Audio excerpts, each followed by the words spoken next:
let's get into this. We're diving into a film review today, specifically Mary Munoz's review of A House in Jerusalem over on Moviescramble. Our plan is really to unpack this review, understand the film through Mary's eyes.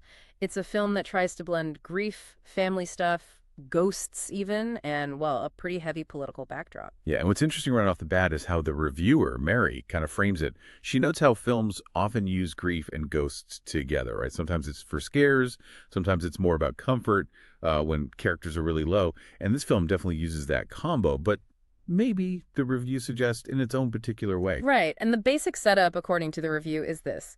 You've got a father, Michael, played by Johnny Harris, and his daughter, Rebecca, that's Miley Locke. They move from the UK to Jerusalem. It's about a year after the mother, died. They're looking for a fresh start in the dad's old family house. But Rebecca's having a tough time. The reviewer says she's acting outside of herself. Mm-hmm. And that tough time leads into, well, the film's core mystery. Rebecca starts seeing another young girl, a ghost apparently, named Rasha, played by Scheherazade Farrell. Rasha seems to come out of this old well on the property, saying she's waiting for her family. But the thing is, only Rebecca can see her. Yeah, so that ghost is clearly central. Now, the review also makes it clear this personal story isn't happening in, like, a bubble. Mary Munoz states the film is set against a wider political context. She specifically mentions the Nakba and the ongoing occupation, and she notes the timing feels pertinent. Now, just to be super clear for everyone listening, we're only reporting on how this specific reviewer discusses the film's engagement with politics.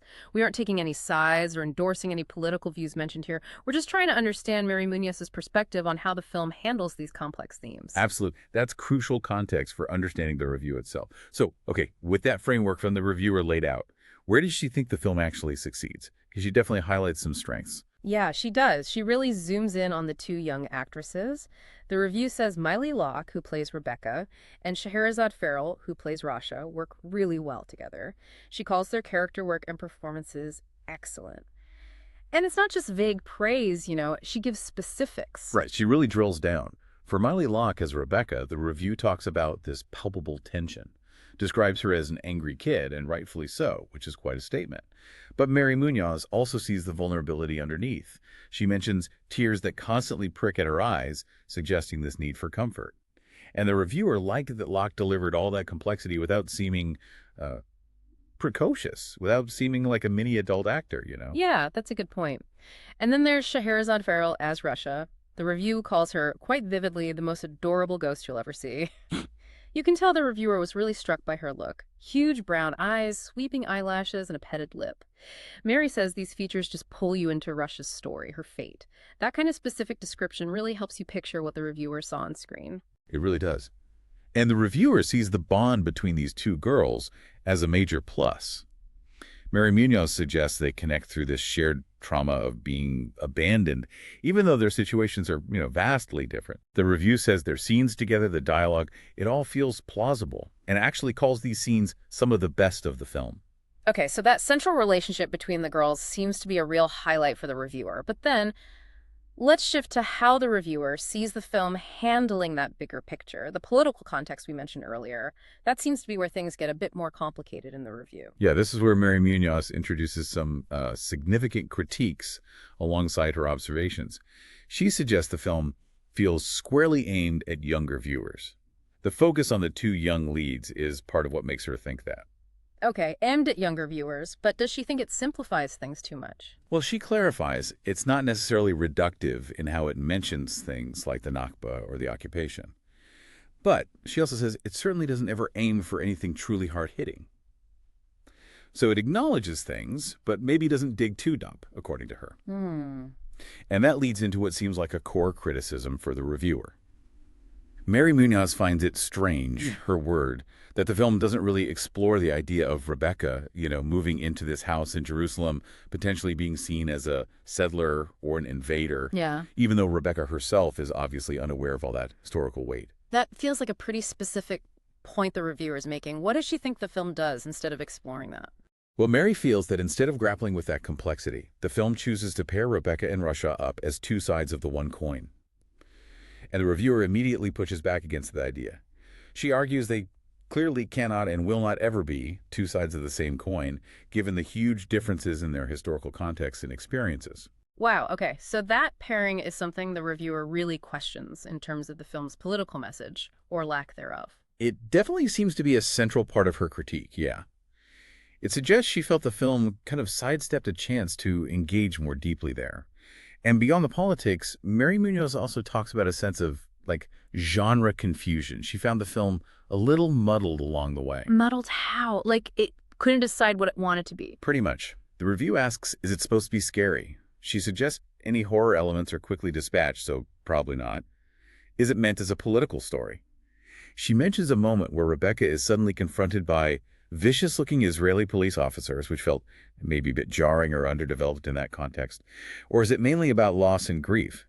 But then she notes the father, Michael, doesn't seem to fully get Rebecca's way of mourning, so none of these quite stick in her view. So that feeling of it not quite knowing its own identity seems key for the reviewer. Did she mention any specific plot issues too, things that didn't quite add up? She did. The main one she points out is how Rebecca manages to travel by bus all the way to Aida refugee camp in Bethlehem, apparently with no cash and no ID. The reviewer finds this hard to believe, given the reality of numerous checkpoints in that area. Ah, right. Those kinds of details can definitely break the spell if they don't feel believable. Exactly. And she uses that example to support her feeling that the film's internal logic can wobble a bit. She also casually mentions the final plot twist wasn't much of a surprise, saying you could probably figure it out well beforehand. Okay, so taking all these points together, the strengths with the actors, the issues with politics, genre, plot, logic, what's the reviewer's overall takeaway? How successful does Mary Munoz think the film is? Well, she lands on this idea that the film has some really good ideas, Yeah. but they just aren't fleshed out enough. A key example she gives is the theme of memory, or what it means to be remembered. Hmm. The review says the film kind of flirted with this idea, especially regarding Rasha the ghost, but it never fully explored it. And Mary feels digging into that could have added a lot more depth, more nuance. That connects back to what you said earlier about it not being hard-hitting, maybe. Skimming the surface. Precisely. That's essentially Mary Munoz's conclusion. She thinks the film, particularly because of the strong young leads, may well engage younger audiences. Mm-hmm. But for viewers wanting a deeper dive into Palestinian stories or the complex themes involved, she feels it skims the surface. And her final verdict. She wraps up by saying it never quite finds its feet in terms of genre and just can't quite settle into itself, though she does note it doesn't drag, runtime-wise. Oh, and she mentions it was screening at the Glasgow Film Festival at the time of the review. Gotcha. So the picture Mary Munoz paints is, well, it's mixed, isn't it?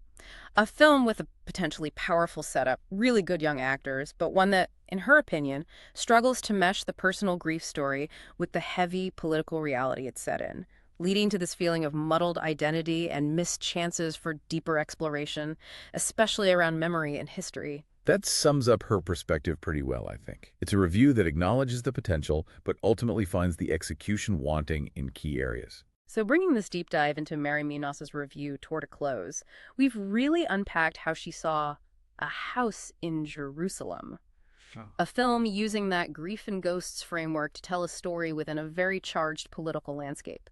The reviewer clearly admired the young leads, Locke and Farrell, but felt the film got tangled up trying to figure out its genre, had some plot holes, and crucially shied away from digging deeper into difficult themes like memory and identity within that specific political context. Yeah, and thinking about her perspective, it really does make you consider the tightrope filmmakers walk, doesn't it? Yeah. Trying to tell a personal, emotional story about loss while also acknowledging or even engaging with huge historical and political forces, especially if you're trying to make it accessible, maybe for a younger audience, as the reviewer suggests. How do you strike that balance? It's tricky. It really is a fascinating challenge. And, the reviewer specifically honed in on how the film kind of touches on memory, what it means to be remembered, but doesn't fully commit, especially for Rasha, the ghost. Thinking about that specific point from Mary Munoz's review, what does it make you, listening now, wonder about the power and maybe the responsibility of storytelling when you're dealing with things like historical trauma, displacement, and just that fundamental human need for your story, your presence to be remembered?